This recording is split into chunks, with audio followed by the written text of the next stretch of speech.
Robert J. Conley here. So this is part 2 in giving you powerful tools to get unstuck. And yesterday was about thinking clearly about where you are and what does and doesn't work for your current job. Okay, so today is about initiating action.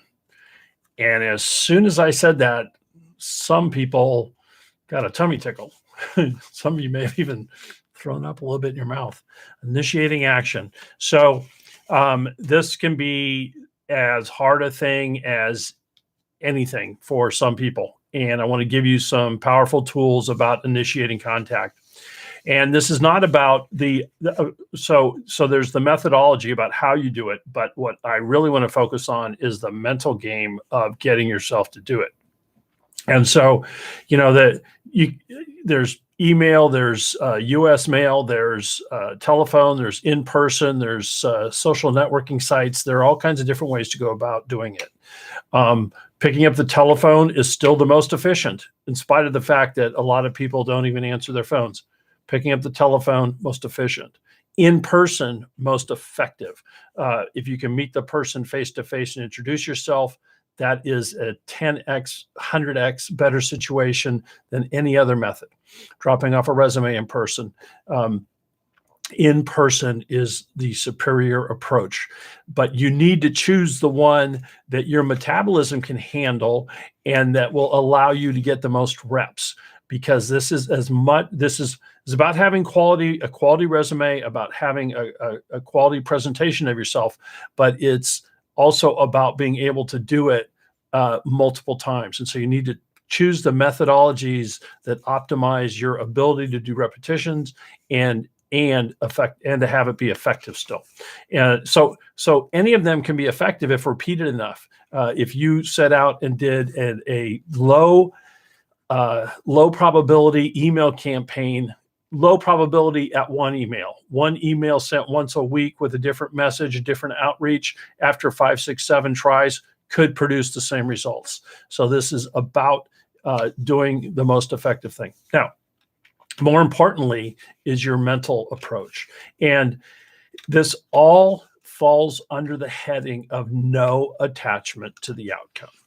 And so there are a couple things. No attachment to the outcome. Now, another thing is to remind yourself that you are no worse off after you attempt to initiate contact with someone and introduce yourself.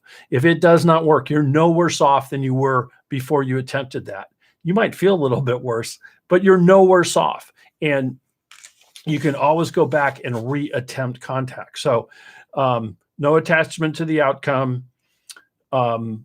Remembering that you're no worse off, reward yourself purely for the attempts.